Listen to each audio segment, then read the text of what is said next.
కాకినాడ జిల్లా ప్రతిపాడు నియోజకవర్గం పోరుబాట కార్యక్రమంలో భాగంగా ఆంధ్రప్రదేశ్ మాజీ ముఖ్యమంత్రి వైఎస్ జగన్మోహన్ రెడ్డి ఆదేశాల మేరకు మాజీ మంత్రి ముద్రగడ పద్మనాభం మరియు వైఎస్ఆర్సీపీ ప్రతిపాడు నియోజకవర్గ ఇన్ఛార్జ్ ముద్రగడ గిరిబాబు అధ్యక్షతన ప్రతిపాడు నియోజకవర్గ విద్యుత్ కార్యాలయం వద్ద నియోజకవర్గ వైఎస్ఆర్ కాంగ్రెస్ పార్టీ నాయకులు కార్యకర్తలు ప్రజలతో కలిసి భారీ ఎత్తున ర్యాలీగా వెళ్లి పెరిగిన విద్యుత్ ఛార్జీల పెంపుపై ఉద్యమం చేపట్టడం జరిగింది. ఈ కార్యక్రమంలో భారీ ఎత్తున నియోజకవర్గ ప్రజలు కార్యకర్తల అభిమానులు పాల్గొన్నారు.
ఎప్పుడో జరుగుద్దని ఊరుకుంటే మాత్రం వచ్చే 6 నెలల్లో ఎవరు కూడా కరెంటు బిల్లు కట్టుకోలేని పరిస్థితి వస్తుందండి.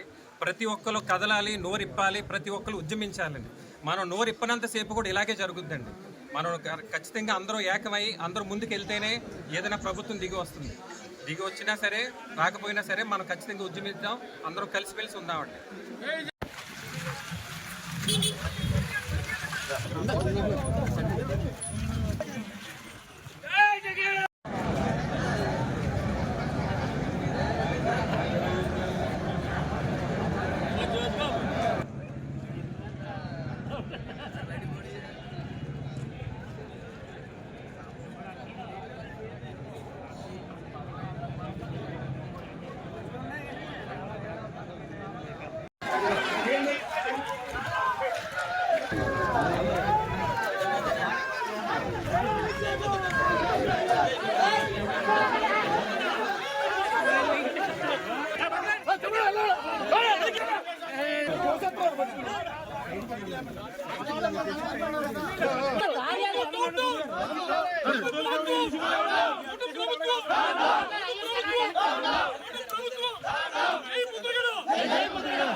ఉక్కుపాదం చూపి వారిని ఇబ్బందికి గురి చేస్తున్న సందర్భంలో మన జగన్మోహన్ రెడ్డి గారు మంచి పని కాదు, మీరు 13వ తారీఖున జాయింట్ కలెక్టర్ గారికి రిప్రజెంటేషన్ ఇమ్మన్నారు రైతు సమస్య మీద, ఈరోజు కరెంట్ సమస్య మీద ఈరోజు కరెంట్ డిపార్ట్మెంట్ ఇమ్మన్నారండి.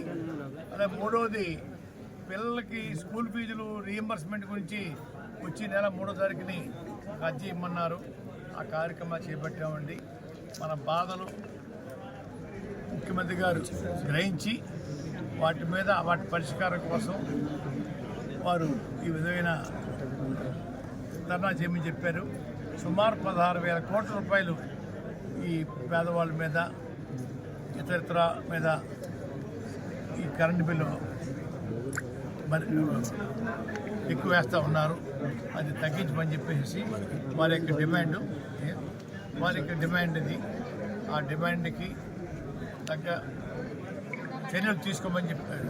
వారి ముఖ్యమంత్రి జగన్మోహన్ రెడ్డి గారు ఏవైతే చెప్పారో దాని మీద కూటమి ప్రభుత్వం తగు చర్యలు తీసుకోవాలని చెప్పేసి మనం అర్జీ ఏడీ గారు లేరండి, ఏఈ గారికి ఇవ్వడం జరిగింది. దీని మీద తొందరలో చర్యలు తీసుకోమన్నాం. అలాగే దళితులకి తాత తండ్రి పెట్టిన బకాయిలు ఈరోజు వసూలు చేయడం కోసం ఉత్పాదం మోపుతూ ఉన్నారు. అది కూడా తప్పు సుమా. తాత తండ్రి చేసిన అప్పులకి మీరు బాధ్యులు చేయడం మంచిది కాదు సుమా. అది మళ్ళీ మీరు ఫీజులు తీసేసి వాళ్ళు బాధ పెడితే మళ్ళీ మీ ఆఫీస్కి వచ్చే పరిస్థితి కలగజేయద్దని చెప్పేసి ఆ విషయం కూడా చెప్పడం జరిగిందండి. అయ్యా అందరూ సమిష్టిగా ఉండి మన జగన్మోహన్ రెడ్డి గారు చెప్పిన విధంగా ఆ ధర్నా కార్యక్రమంలో ఎప్పుడు ఏ కార్యక్రమం చేపట్టినా మనం పాలు పంచుకొని మన పేదవాళ్ళ యొక్క కష్టాల్లో పాలు పంచుకుంటారు వారు. మనం కూడా వారికి సహకారంగా ఉండాలని చెప్పి నేను కోరుకుంటున్నాను. ముందుగా ఇక్కడ విచ్చేసిన పెద్దలకి, ప్రజాప్రతినిధులకి, సోషల్ మీడియా బృందానికి, ప్రెస్కి అందరికీ నా హృదయపూర్వక కృతజ్ఞతలండి. మాజీ ముఖ్యమంత్రి వర్యులు వైఎస్ఆర్సీపీ అధినేత జగన్మోహన్ రెడ్డి గారి ఆదేశాల మేరకు ఈవేళ కరెంట్ ఛార్జీల మీద ఉద్యమం చేయమని పిలుపునిచ్చారు. ఆ విధంగానే మేము ఇక్కడికి వచ్చామండి. 15,000 కోట్ల పైగా బకాయిలన్నీ ఈవేళ వసూలు చేయడం కరెక్ట్ కాదండి. సంపద సృష్టిస్తానన్నారు. దళితులందరికీ ఇప్పటి నుంచో పూర్వం నుంచి ఉన్న కరెంటు బిల్లులన్నీ ఈవేళ వసూలు చేయడం అది కూడా సమంజసం కాదు. ఈ విధంగానే ముందుకు వెళ్తే మనం ఏసీలు, ఫ్యాన్లు, మంచాలు అన్నీ మర్చిపోయి పెరట్లో మడత మంచాలు వేసుకుని కిచెన్ కర్రలతో పడుకునే రోజులు తొందరలో ఉన్నాయని అందరూ గమనించాలి. అందరూ కూడా ఈవేళ నోరిప్పకపోతే వచ్చే 6 నెలల్లో బిల్లులు డబ్బులు త్రిబుల్ అయ్యి మనమందరం కూడా ఏం చేయాలో అర్థం కాని పరిస్థితికి దిగజారే పరిస్థితి తీసుకొస్తున్నారు చంద్రబాబు నాయుడు గారు.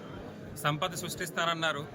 దళితుల రక్తకూడితో ఈవేళ సంపద సృష్టి అనేది మాకు వద్దని మేము ఖచ్చితంగా తేల్చి చెప్తున్నామండి. దళితులకి ఏ విధమైన హెరాస్మెంట్ చేసినా, మీటర్లు కట్ చేసినా మేమందరం అక్కడే ఉండి వాళ్ళకి ఉద్యమిస్తామని మరొకసారి దళితులందరికీ మేము హామీ ఇస్తున్నాము. ఈవేళ రైతులు ఎప్పటి నుంచో పెట్టుకున్న అప్లికేషన్స్ అన్నీ కూడా ఎక్కడ వాళ్ళు మూవ్ చేయకుండా వాళ్ళ మోటార్లు కానీ ట్రాన్స్ఫార్మర్ కానీ ఇవ్వకుండా ఆపారండి.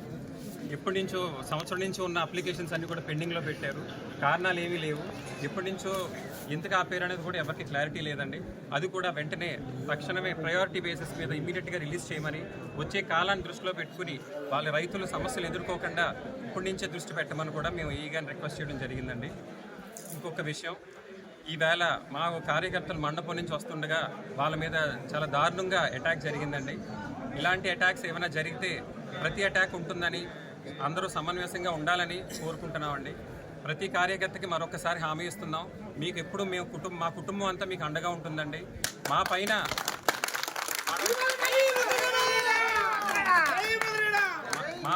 మన పార్టీ ఉంటుంది. ఆ పైన భయం అంటే తెలియని నాయకుడు జగన్మోహన్ రెడ్డి గారు ఉన్నారు. ఎవ్వరూ దేనికి కూడా భయపడొద్దని అందరూ ధైర్యంగా ఉండమని మరొకసారి పిలుపునిస్తున్నాను.